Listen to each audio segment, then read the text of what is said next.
오늘은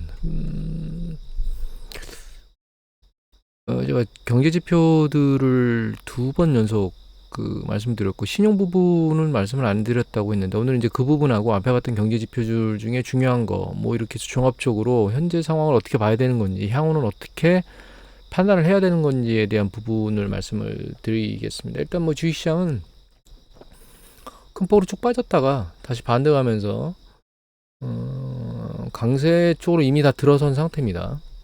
모든 경제 지표들, 그러니까 기술적 지표는 이미 강세장에 들어와 다시 재진입해서 추가적인 상승 여력을 계속 보일 것이다라고 보여주고 있는 상황이에요.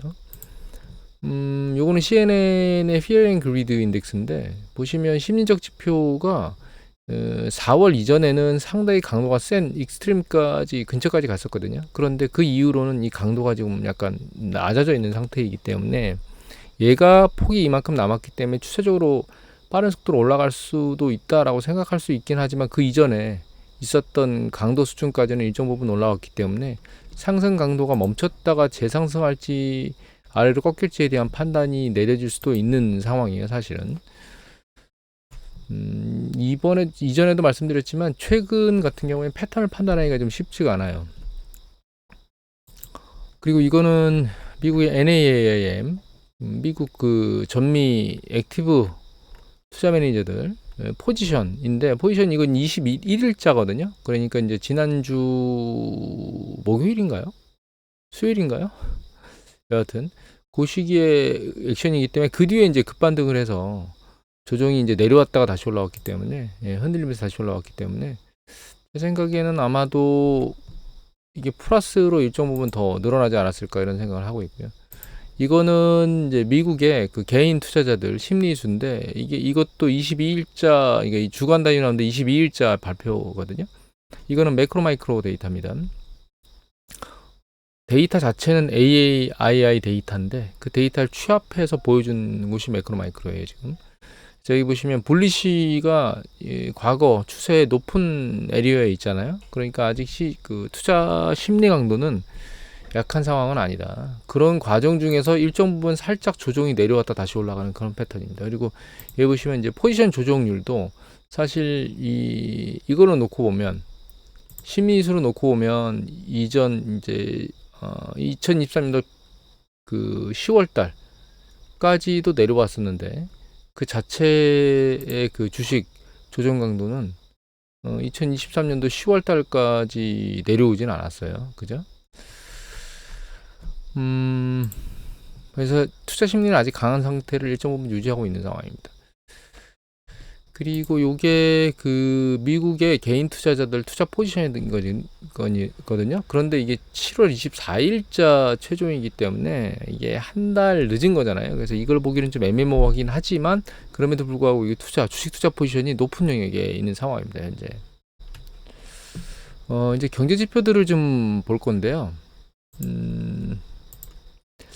요게 유동성과 관련된 거거든요. 요거 조금 설명이 들어가야 되는데, 여기 이제 세 가지 지표가 혼합되어 있는 건데, 연준의 자산하고요, 그 다음에 TGA, 그러니까 재무부에서 가지고 있는 계좌 잔액이 있습니다. 그거하고, 그 다음에 또 하나는 역 RP라고 해서 이제 연준에서 이제 금융기관한테 국채 같은 것들 RP, 그러니까 연준이 되사주겠다고 하고 이제 금융기관에서 연준 쪽에 자금을 맡기는 거거든요. 이건 지준 예치하고는 다른 겁니다. 약간 시끄러운 차 소리가 들릴 수도 있긴 합니다. 지금 이제 5시 40분인데 포크레인 기사분께서 출근을 하시고 있네요. 이른 아침에 일하러 일터로 가고 계십니다. 그래서 그 세 가지 지표를 하는 건데, 그 세 가지 지표를 혼합하게 되면 그게 이제 시장에 공급되는 유동성을 측정하는 중요 지표거든요. 근데 이 지표에 따라서 주가 시장이 일정 부분은 맞물려 움직이긴 해요. 하지만 항상 그런 건 아닙니다. 뭐 예를 들면 이 시기에는 지금 이게 빠지고 있는 데는 올라갔잖아요. 그렇기 때문에 유동성 증감이 반드시 주식시장에 영향을 미친다라고 볼 수는 없긴 하지만, 이 상황계가 없는 건 아닙니다. 이게 보시면 또 2021년도부터 쭉 패턴을 보면 일정 부분의 상황계를 가지고 있는데, 최근 유동성에 대한 얘기를 하는 걸 조금 더 세분화해서 들어가 보면 국채 문제로 얘기하는 사람들이 많거든요. 그 부분을 좀 설명을 드리면, 이게 이제 검은색이 재무부 계좌입니다. 그 다음에 이게 그 여갈피 잔액이에요. 근데 여기 보시면 이 여갈피 잔액이 계속 줄고 있잖아요. 그리고 일정 부분 좀 많이 깨졌습니다. 이 여갈피 잔액이 한 2조 4천억 대까지 올라갔다가 지금 최근에는 이거 한 4천억 정도 될까요? 지금 잘 안 보이긴 한데. 그래서 많이 줄어든 상태인데 이 자금들을 그 제닛 옐런이 유동성으로 쓰기 위해서 단기 국채를 많이 발행하면서 이 자금을 당겨왔다는 얘기들을 하거든요. 그걸 잠깐 설명드리면 이게 3개월 국채 수익률이거든요. 위에 있는 게. 그 다음에 여기 보시면 자 여기에 이제 여기 좀 파란 선 보이시나요? 여기 자 지금 자 빨강 파랑이죠. 이 파란 게 뭐냐면 금융기관 간에 자기가 가지고 있는 국채를 가지고 그걸 담보로 뭐 그 돈을 빌리거나 막 이런 것들을 하는 거예요. 그 금리거든요.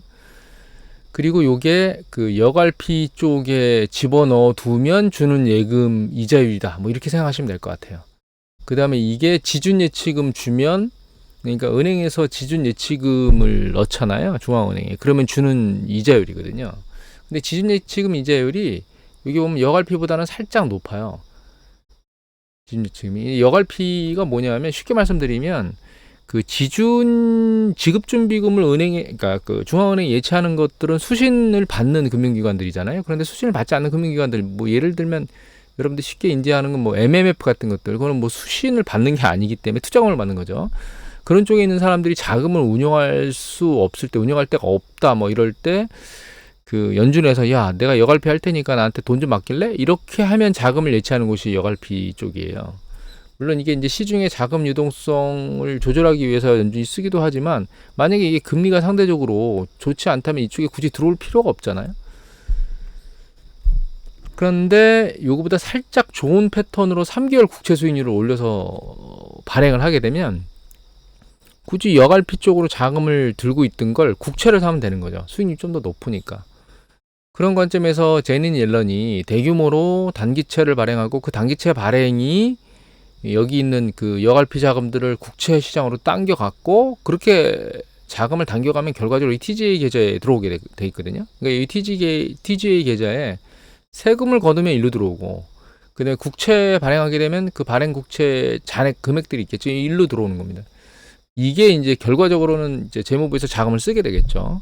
그런 패턴을 하는 건데 그래서 그 제닛 옐런이 단기 국채를 일정 부분 살짝 높은 수준의 금리로 발행해서 이 여갈피 쪽에 쌓여있던 모든 자금들을 당겨다가 재무부로 들고 들어와서 그거를 지금 일정 부분 보유한 상태 하에서 지금 아직 풀진 않고 있어요. 보시면 이게 한 보시면 7천억에서 8천억 달러 정도 지금 왔다 갔다 하고 있거든요. 재무부에서 들고 있는 자금이 이거를 바이든 쪽에 그러니까 민주당의 해리슨 대통령이 되도록 그 자금을 쏟아 부을 거다. 그게 시장을 밀어올릴 수 있는 가능성을 가지고 있다라고 얘기를 하고 있는 겁니다. 유동성 쪽에서 말할 때. 그런데 그게 상관관계가 없진 않아요. 이미 보여드렸듯이 주식시장에서 이 유동성에 대한 부분이 일정 부분 상관관계가 있는데 꼭 그 유동성을 가지고 이 주가가 올라간다고 100% 확신할 수는 없지만 유동성이라고 하는 부분이 주식시장에 자극을 줄 수 있는 충분한 요소이고 거기에 부정할 수 있는 부정만 할 수는 없는 부분이기 때문에 거기에 뭐 일정 부분은 동의합니다. 다만 100%는 아닐 가능성이 있다는 걸 일단 우리가 마음속에 넣어둬야 되고 또 한 가지는 제닛 옐런이 그런 액션을 하고 있는데 이 총 유동성이라고 하는 것은 단순히 RRP 계좌하고 TJ 계좌만 상관관계가 있는 게 아니고 이 연준이 가지고 있는 연준 자산도 상관관계가 있기 때문에 이 두 가지를 이게 세 가지를 혼합해서 봐야 되는 문제이기 때문에 한쪽 방향으로만 쳐다볼 수는 없습니다. 다만 연준이 국채를 줄이는 규모, 자산을 줄이는 규모를 한 절반 정도 줄였었죠. 한 몇 달 전에. 그런 것 때문에 일정 부분은 유동성에 이 TJ 계좌에서 자금을 밀어붙여서 넣어버리면 쭉 빼버리면 그러면 일정 부분 유동성은 플러스로 작동하면서 시장에 영향을 줄 수 있는 가능성은 있다. 이렇게까지는 해석을 해야 될 것 같아요. 다만 이게 100은 아니다라고 하는 부분은 마음속에 두고 액션을 취해야 된다는 거죠. 이게 이제 현재 유동성을 말하는 사람들의 논리입니다. 저는 뭐 이 논리가 틀리다 맞다라고 하는 부분을 말씀드리고 싶진 않아요. 그런데 상관관계가 아예 없는 건 아니고 상관관계가 있기 때문에 일단 그거에 대해서 판단할 수 있는 그러니까 그거에 대해서 가능성은 열어두고 우리가 봐야 된다 이렇게 말씀을 드려야 될 것 같고 좀 추가적인 경제 지표를 보면 최근 경제 지표 그 리비전이 나오는데 개정된 게 나왔는데 이 신규로 고용된 숫자가 개정이 됐는데 엄청나게 크게 개정돼서 나왔어요. 그래서 이거 잠깐 이렇게 보여드리면 편하겠죠. 예, 미국이 일자리 성장률이 2009년 이후 가장 큰 폭으로 하향 조정됐습니다. 이건 뭐냐면 이 개정 기간 동안의 일자리가 월 평균 그 6만 8천 개씩 과장돼서 나왔다는 거예요. 그러니까 매월 증가된 그 신규 고용 숫자가 너무 과장돼서 나왔다는 뜻입니다. 그런데 여기서 이제 우리가 좀 유심히 봐야 될 건 이렇게 보면 돼요. 여기 보시면 뭐 예를 들면 개정됐을 때 일자리가 한 82만 4천 개 과장됐다가 개정됐는데 이게 2009년도에. 그런데 요번 패턴 같은 경우에는 6만 8천 개 정도가 과장됐다. 월 평균. 이렇게 얘기가 나오고 있는 거거든요. 다만 우리가 여기서 생각해 봐야 될 거는 고용지표 안 좋아지는 건 맞아요. 안 좋아지는데 문제는 2009년도 당시는 이런 것들이 전반적으로 안 좋았다는 거예요. 실업수당 신청 건수도 급증했고, 그 다음에 GDP도 마이너스를 이루고 있었고, 경제 전반, ISM이나 이런 ISM 제조업 지수나 이런 것들, 서비스업 지수도 마찬가지고 이런 것들이 전반적으로 안 좋게 나타나고 있었거든요. 2009년도에. 그런데 지금은 그런 패턴은 아니라는 거예요. 이제 GDP 플러스에 있는 상태이고, ISM 제조업 지수 자체는 안 좋지만 사실 서비스업 지수는 그렇지는 않은 패턴이죠. 물론 왔다 갔다 흔들리고 있긴 하지만. 그리고 아직 그 보험 실업률이나 이런 것들이 좀 상대적으로 낮은 편이기 때문에 그때와 상황이 다른 건 맞습니다. 그렇기 때문에 이 개정된 게 무조건 최악이다. 이거 뭔가 지표가 너무 오류가 났기 때문에 모두 다 안 좋다. 이렇게 보는 것도 좀 좋은 시각은 아니에요. 근데 추가적인 말씀 좀 더 드리면 이게 고용지표 중에서 이게 전체 고용자 숫자고 이건 이미 보여드렸는데 여기 있는 파란 게 이게 신규 고용하고 신규 해고 숫자의 차거든요. 그리고 이게 전체 고용 숫자의 차예요. 이 두 개는 통계 데이터 내는 데가 다르기 때문에 같이 혼합해서 보는 겁니다. 오류가 있을까봐. 근데 보시면 추세적으로 좀 아래로 붙고 있어요. 이건 이미 예전에 보여드렸지만 이 패턴을 이렇게 보면 이 연두색 데이터가 오래된 데이터인데 이게 그 전체 고용자 수의 전월 대비 증감률이거든요. 근데 이게 아래로 붙으면 이 전체 고용 숫자가 정점을 치고 아래로 내려와요. 그 시기가 경기가 수축하는 시기거든요. 아직 전체 고용자 숫자는 늘어나고 있습니다. 그런데 최근 패턴을 보면 이 늘어나는 게 결과적으로 방향이 어느 쪽으로 움직이고 있는지 보시면 추세적으로 지금 아랫방향으로 움직이고 있죠. 전월 대비 신규 일자리 증감 수가 이 연두색입니다. 추세적으로 쭉 내려도 최근에 약간 들리는 것 같았거든요. 그런데 3, 4월 이때 이후로 다시 추세가 아래로 강화돼서 내려가고 있어요. 이게 제로 라인으로 붙으면 이게 상승을 멈추고 정점을 친다는 뜻입니다. 그래서 이제 고용지표가 무조건 요거는 좀 더 세부적으로 볼까요? 요거를 좀 더 보면 이게 고용 중에서 자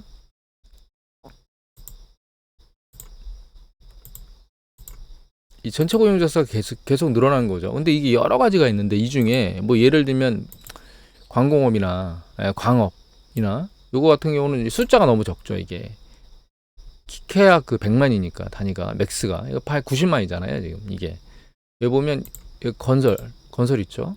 요게 900만 단위인데 아직 1000만 단위 못 가고 있고 이게 얘는 추세적으로 굉장히 커요. 근데 이거보다는 좀 규모가 있는 게 여기 보시면 제조업 1500만이죠.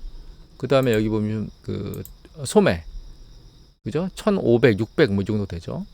그 다음에 이게 운송인데 운송 같은 경우는 이제 한 600만 단위이기 때문에 그렇게 크질 않고 여기 보시면 요거 전문직하고 비즈니스 관련된 서비스 업종인 이게 이제 2200만, 뭐 400만 뭐 이 정도 되죠. 그 다음에 여기는 이제 개인 교육이라든가 혹은 헬스 관련된 서비스인데 이것도 숫자가 많은데 얘는 보시면 이거 하나 더 볼까요? 이게 레저. 그러니까 우리가 레저 숙박 주로 외부에 나가서 노는데 우리가 뭔가 놀고 즐기는데 필요한 인력들이죠. 그리고 이것도 이제 1000만 단위가 넘는 일자리고 그리고 여기 보시면 이제 정부 일자리가 2000만 단위잖아요. 근데 여기서 잘 보시면 자 일단은 이거 보시면 이 교육이나 혹은 헬스 관련된 서비스는 경기 수축 국면에도 큰 충격을 받지 않는 패턴을 가지고 있어요. 그러니까 얘가 늘어나고 있는 걸 보는 건 의미가 없다는 뜻입니다. 이때는 코로나 팬데믹으로 락다운이 됐기 때문에 문제가 생긴 거고 그 이전을 보시면 글로벌 금리 같은 경우에도 그 글로벌 금리가 발생하는 시기에도 이 고용이 계속 추세적으로 늘어나잖아요. 그러니까 이건 의미가 없다는 뜻입니다. 그래서 이걸 지켜보는 건 의미가 없다는 뜻이고, 여기 보면 레저 같은 경우는 이제 줄죠, 그죠? 여기 보시면 이제 느는 강도가 약간 줄었어요. 그 다음에 여기 보시면 여기 소매 판매, 얘도 경기 수축 국면이 빠지죠. 그 전에 빠질 수도 있고. 그 다음에 요거 전문직하고 그 다음에 그 사업 비즈니스 관련된 이거 보시면 경기 수축 국면에 이게 하락하는 패턴을 보이죠. 그 다음에 여기는 제조업 보시면 제조업도 마찬가지로 수축 국면이 쭉 빠지죠. 그래서 이런 주요한 업종과 관련된 것만 보면 이거예요. 이거 여기 보시면 이게 제조업 쪽 매니팩처링 좀 전에 봐주셨던 거, 이게 레저하고 숙박, 요게 전문직하고 비즈니스 관련된 서비스, 요게 소매 판매, 요게 정부 고용이거든요. 전부 고용인데 고용의 전월 대비 증감 숫자입니다. 얘가 패턴을 보면 이렇게 전체적으로 이게 정부예요. 이게 정부만 공격적으로 막 아직까지 이 전월 대비 증감 숫자가 상당히 높은 거죠. 이게 우추이거든요. 정부는 우추이고요, 민간은 다 좌측입니다. 여기 보시면 60만대로 전월 대비 이 숫자들이 굉장히 많아요. 지금 한 50만대 정도 되려나요? 54만 6천이라고 보이네요. 그러니까 정부에서 고용을 계속 큰 폭으로 전월 대비 계속 지속하고 있는 거고, 민간 영역은 보시면 추세적으로 지금 하락하고 있습니다. 보시면 이게 제조업이거든요, 그죠? 물론 제조업 같은 경우는 추세적으로 내려왔다가 바닥으로 붙은 것 같더니 살짝 들리는 것 같은 모습을 보이긴 합니다. 하지만 여기서도 봤지만 이 패턴을 보면 이게 지금 옆으로 개걸음을 치고 있는 거기 때문에 의미가 없습니다. 이게 살짝 들린다고 하는 게. 그 다음에 이게 레저하고 그 다음에 숙박이거든요. 추세적으로 계속 내려오고 있죠. 이게 전문직하고 비즈니스 서비스 관련된 겁니다. 얘는 추세가 이제 붙어가지고 좀 좋지 않은 패턴이, 이게 리테일이거든요. 마찬가지죠. 그러니까 지금 고용지표를 보면 그렇게 좋은 패턴으로 움직이고 있질 않은 상황입니다. 사실은 고용이 이게 추세적으로 줄고 있는데 전체 고용 숫자가 여기서 여러 가지 고용 지표들이 있는데 그 중에 경기 사이클과 상관관계가 있는 애들만 추려서 보면 이 악화되고 있는 고용 지표를 누가 떠받치고 있느냐? 정부에서 떠받치고 있다는 뜻입니다. 그러니까 고용이 지금 그렇게 녹록하지는 않다는 상황이에요. 그리고 이게 실업률이고요. 4.3 나왔죠, 실업률이. 그 다음에 이게 샵률인데 샵률이 0.5가 넘었다는 게 중요한 게 아니고, 좀 전에 봤듯이 전체 고용 숫자의 전월 대비 증감, 그러니까 신규로 고용되는 숫자가 점점점 제로 라인으로 붙고 있다는 거하고, 경기 사이클과 상황이 높은 고용의 그 전월 대비 증감, 신규로 고용되는 숫자들이 패턴적으로는 추세적으로 내려오고 있고, 그 다음에 이거를 커버하는 게 정부라는 게 중요한 겁니다. 고용이 안 좋다는 거죠, 질이.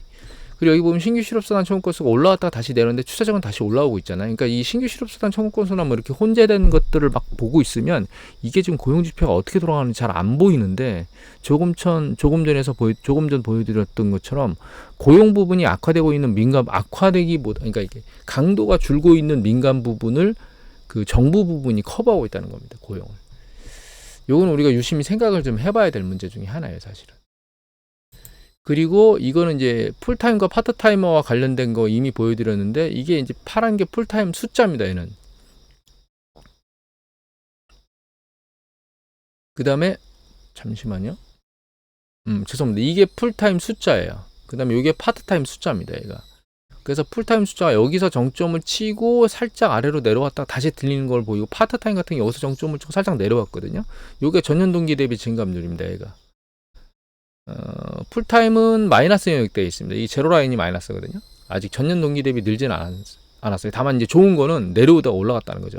풀타임 내려오고 있고. 그래서 이 풀타임과 파트타임으로 놓고 보면 추세적으로 풀타임이 계속 전년 동기 대비 줄고 있느냐, 마이너스 영역이 계속 몇 달 동안 있었으니까 줄고 있는 거 맞죠. 그런데 최근에 이제 마이너스가 플러스로 붙고 있는 걸로 봐서는 요거는 모니터링 좀 해봐야 될 대상 중에 하나이긴 한데, 중요한 건 이 풀타임과 파트타임 안에 정규직과 그러니까 정부에서 뽑는 것과 미근에서 뽑는 것은 제가 데이터를 뽑아보질 않아서 그것까지 말씀드릴 수는 없지만, 이런 영역이 정부 쪽에서 커버가 되고 있을 수도 있다라고 하는 부분을 보면 이거는 좀 좋지 않은, 이 숫자만 보고서는 고용지표가 좋아진다고 판단하기는 아직은 좀 약간 난망한 상황이고, 다만 이게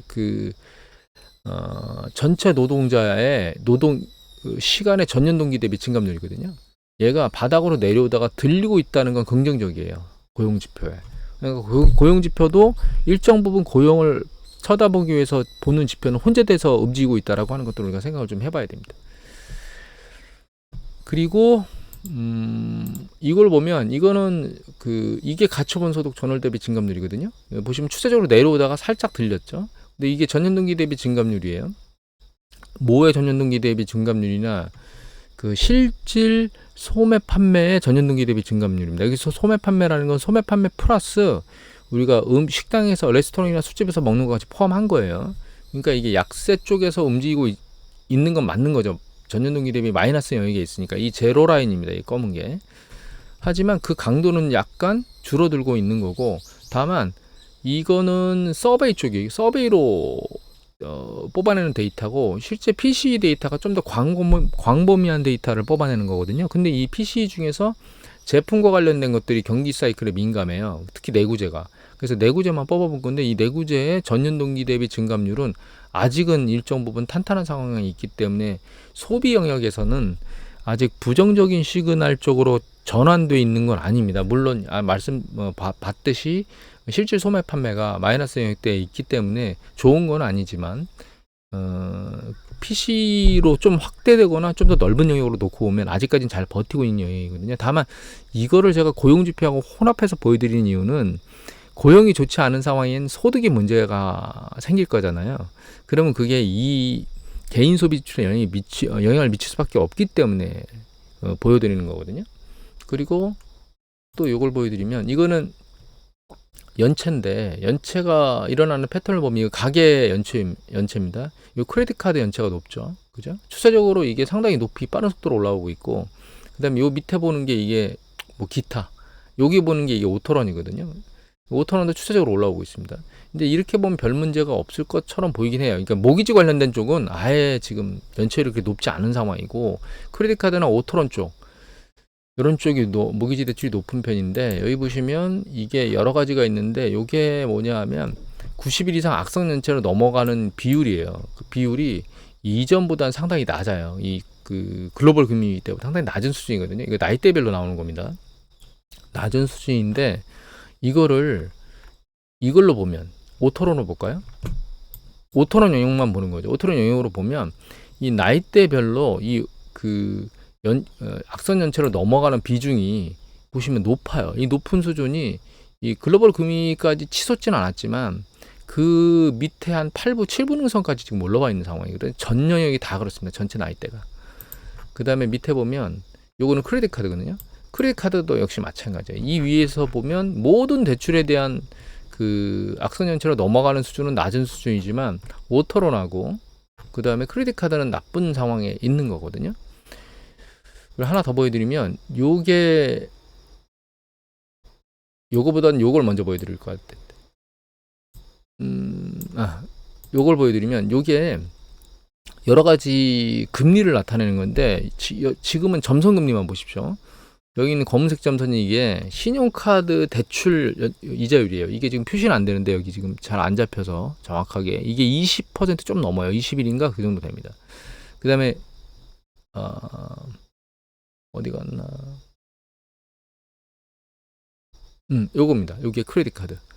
이게 90년대 중반보다 높아요. 보시면 이게 굉장히 높은 거죠. 그러니까 크레딧 카드는 지금 상당히 부실이 많아가지고 이렇게 높은 금액을 받지 않으면 금융기관이 이게 운영이 안 된다는 뜻이거든요.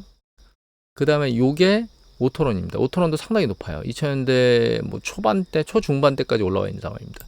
근데 요게 신용대출입니다. 가계 24개월 신용대출이거든요. 얘도 금리가 2010년대, 2005년, 그러니까 2000년대 후반대, 중반대 요때까지 올라와 있는 상황이거든요. 그러니까 개인들이 신용대출과 관련된 오토런과 관련된 대출을 할 때 금리를 상당히 높이 부담하고 있어요. 이거는 저는 이미 계속 말씀드렸지만 한계점에 몰려있는 사람들 쪽에서 계속 문제가 일어나고 있고 연체율이 올라가고 있고 이런 영역들을 하고 있는데, 그 영역이 그 부분이 아직 어디까지 안 미쳐진 거냐.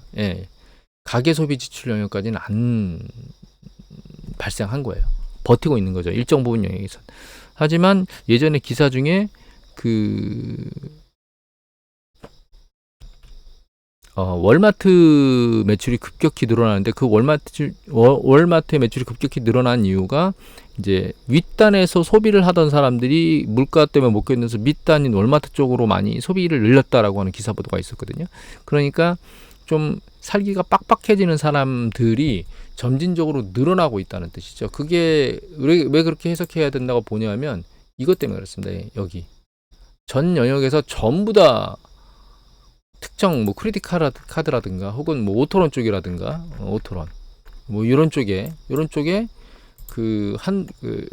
악성 연체로 넘어가는 비중이 전 영역에서 전 나이대에서 다 높다는 얘기는 점진적으로 계속 일정 부분 버티고 있던 사람들도 안 좋은 쪽으로 넘어가고 있는 패턴이 많아지고 있다. 그러니까 점진적으로 그쪽으로 가고 있다라고 저는 이해를 하고 있거든요. 이게 전 나이대가 다 그렇다는 얘기는 은퇴자, 현재 노동에서 돈을 벌고 있는 사람, 신규 촌영생 뭐 이런 거 다 혼합되어 있는 형태이기 때문에 그 혼합된 형태에서 다 동일한 패턴을 보인다는 얘기는 결과적으로는 그 영역대에 있는 사람들 중에서 한계점에 몰려 있는 사람은 점진적으로 계속 밀려간다는 뜻이라고 해석을 하고 있는 거죠.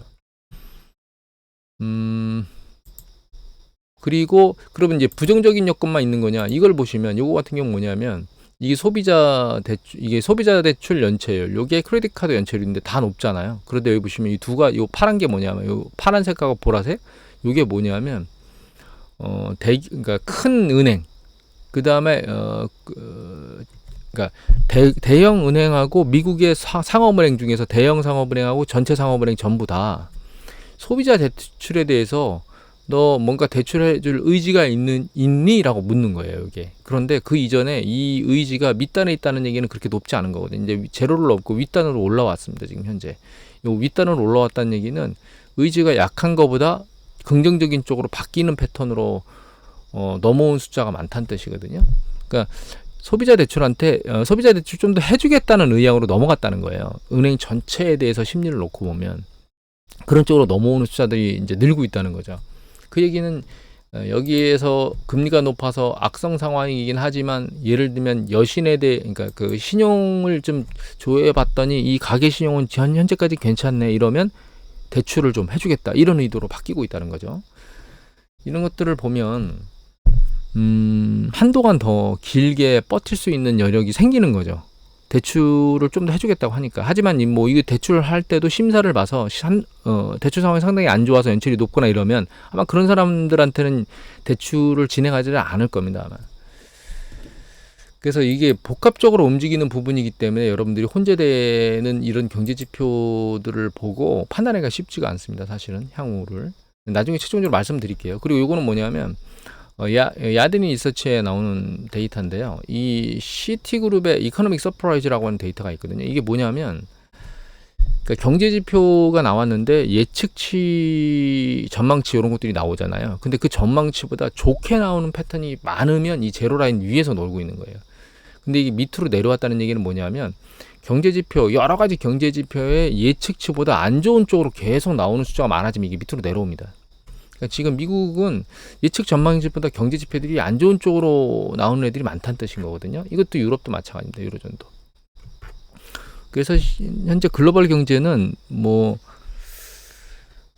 상황이 굉장히 미국 경제는 아직까지 괜찮고 유럽 경제는 좀 쉬어가는 거 아니야? 뭐 이런 생각이 드는 형태로 패턴이 나타나고 있긴 한데 경제 지표가 예측치보다 조금씩 낮아진다는 얘기는 이게 너무 전망을 좋게 보고 있는 거 아니야? 라고 하는 그런 생각을 해보게 만드는 요소이긴 합니다. 자, 이 정도까지 설명을 드리고 이제 정리를 해드리면 일단은 지금 현재 경제 상황이 한쪽 방향으로 굉장히 빠른 속도로 꺼질 거라고 지표가 안 나오고 있다는 것은 굉장히 중요한 요건이에요. 왜냐하면 이게 급격하게 경기 수축이 발생하지는 않을 거라는 거죠. 그래서 제가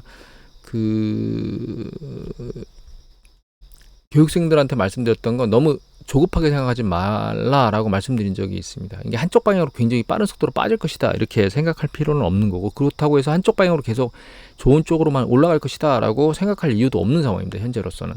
근데 다만 우리가 경기 사이클이 진행되는 과정 중에 추세적으로 움직이는 것들이 여러 가지가 있는데 그 중에 고용 지표는 한쪽 방향으로 추세를 타게 되면 그 추세를 반대 방향으로 잘 틀지 않는 성향을 가지고 있어요. 또 한 가지 어떤 성향을 가지고 있냐면 이게 한계가 있다는 겁니다. 이 고용 지표가. 무슨 얘기냐면 일정 부분 올라가다가 멈추잖아요. 그러면 다시 일정 부분 조정을 받기 전에는 재상승하기가 쉽지가 않은 지표예요. 그리고 다시 멈췄다가 재상승할 때는 이 재상승 강도가 일정 부분 올라가거든요. 근데 이건 뭐 고용 지표가 요거 하나만 가지고 움직이는 게 아니기 때문에 여러 가지 경제 지표가 혼합돼서 저 고용의 부분이 증감을 만드는 거기 때문에 딱 잘라서 뭐 이렇기 때문에 이렇다라고 말씀드리긴 어려운 부분이 있지만 일단 일정 부분 고용이 충분히 올라와 있는 상태 하에서 얘는 어느 순간엔 정점을 치게 될 겁니다. 그리고 그 정점을 치는 모습이 보이는 거고, 그러면 결과적으로는 신규로 고용되는 숫자가 없다는 뜻인 거고, 그러면 결과적으로는 해고의 숫자가 늘어날 수 있다는 뜻이거든요. 그럼 그 해고된 걸 누군가가 메꿔줘야 돼요. 이게 무슨 얘기냐면 미국은 가계소비가 70%인데 누군가 해고되면 지금은 계속 고용되고 있기 때문에 해고되는 숫자보다 고용되는 숫자가 더 많잖아요. 그러니까 신규로 누군가 계속 돈을 쓸 수 있는 여력이 늘어나고 있다는 뜻이에요. 근데 얘가 정점을 치고 줄기 시작하면 그때는 신규로 고용되는 숫자는 없고 계속 빠져나가면서 실업이 양산되잖아요. 그럼 그 실업이 양산되는 숫자를 누군가가 새로 돈을 더 써줘야 된다는 겁니다. 지금 고용된 숫자 안에 있거나 아니면 뭐 퇴직했던 사람이거나 이렇게. 근데 그런 사람들이 옆집에 있는 사람이 일자리를 잃었으니까 내가 그 사람이 쓸 것만큼 써줘야지 이런 생각을 하느냐? 그렇진 않다는 거예요. 그래서 고용 지표는 사실 경기 사이클의 그 바닥과 그리고 패턴의 확장의 끝자락을 보여주는 아주 중요한 지표거든요. 특히 미국 지표 같은 경우. 그래서 연준이 고용에 대해서 민감하게 생각을 하고 있는 거잖아요. 제 생각에는 급격한 어떤 수축이나 이런 것들이 발생하진 않겠지만 지금 상황에서 별일이 없다면, 다만 고용 지표가 한계점에 가고 있는 걸로 봐서는 주식시장의 탄력 강도가 점점 떨어질 거라고 생각하고 있습니다. 이제 여기서 주식시장의 그 추세를 판단하기 어려운 건 이렇게 생각하시면 돼요. 이거를 이전에도 말씀드렸지만 연준이 기준금리를 내리면 그게 좋다고 반응을 할 수도 있고, 연준이 기준금리를 내리면 그게 안 좋다고 반응할 수도 있는 거잖아요. 그거는 시장에서 만들어지는 거기 때문에 사전에 정확하게 판단하기가 쉽지가 않습니다. 두 번째, 고용 지표가 정점을 치면, 그리고 살짝 내려왔다고 치죠. 전체 PMI, EMS라고 하는 전체 비농업 부분 전체 고용자 숫자가. 그러면 정점을 살짝 내려온 그 시점에 향후에 급격히 떨어질 거를 예측하고 굉장히 큰 폭으로 조정을 받을 수도 있고, 아니야 그렇지 않을 거야 라고 반응을 안 할 수도 있거든요. 그러니까 점진적으로 주가가 반영을 할 수도 있고, 조금씩 흔들리면서 내려가면서 추세적으로 그냥 밀려 내려갈 수도 있고, 선반영이 세게 돼서 급격하게 내려갈 수도 있다라는 거예요. 그래서 큰 흐름에서 놓고 보면 경제는 식어가고 있는 게 맞는 것 같고, 다만 중간중간에 이미 보여줬던 유동성이나 이런 부분들의 지표 때문에 주식시장이 떠받쳐지면서 올라갈 수도 있는 부분까지 감안해서 액션을 취해야 된다는 겁니다.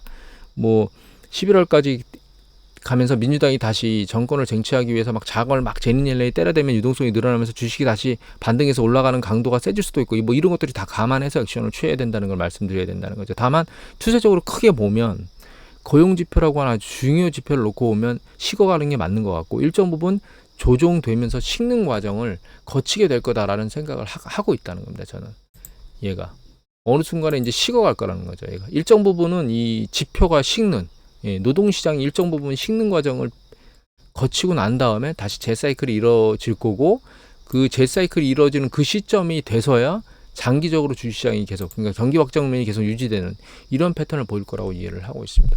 물론 이런 상황도 발생할 수 있어요. 고용지표가 정점에서 크게 늘지도 않고 줄지도 않은 상태에서 옆으로 개걸음을 치고 움직이는 거죠. 그러면서 여기 소매 판매나 이런 지표들 있죠. 얘가 그냥 이 깔딱깔딱 위아래로 움직이면서 옆으로 개걸음을 치는 거죠. 그러면 그때는 이제 방향성이 어떻게 돼? 이제 논제가 이렇게 움직이겠죠. 야, 지금은 노랜딩이 있을 수도 있다라고 말하는 사람이 있을 수도 있고, 아니다. 그러니까 지금 논쟁이 계속 일어나는 것처럼 똑같이 일어날 거예요. 그런 길이가 길어지면 주식시장이 상단에서 여기서 왔다 갔다 하면서 이렇게 움직이는 패턴, 혹은 또 들렸다가 내려왔다를 반복하는 이런 패턴을 계속 유지할 수도 있기 때문에 지금은 복합적으로 보면 여러 가지가 혼재돼서 주식시장이 나타날 수도 있다, 이렇게 이해를 하셔야 될 것 같아요.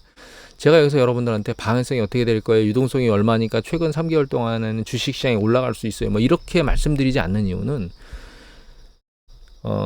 주식을 단타로 액션을 취하는 사람이라면 그런 액션을 보고 해야 되겠지만, 그런 액션을 취하고 있지 않은 사람이라면 큰 흐름에 대해서는 이해를 하고 주식시장에 대응을 하라고 전반적인 상황을 계속 검토해 드리는 거거든요. 그래서 이런 부분들을 감안하고 여러분들이 포트폴리오를 운영해야 된다라고 말씀을 좀 드리고 싶습니다. 오늘은 굉장히 짧을 줄 알았는데 30분이 넘어버려서 너무 긴 시간 동안 동영상을 촬영했네요. 오늘 이것을 마치도록 하겠습니다.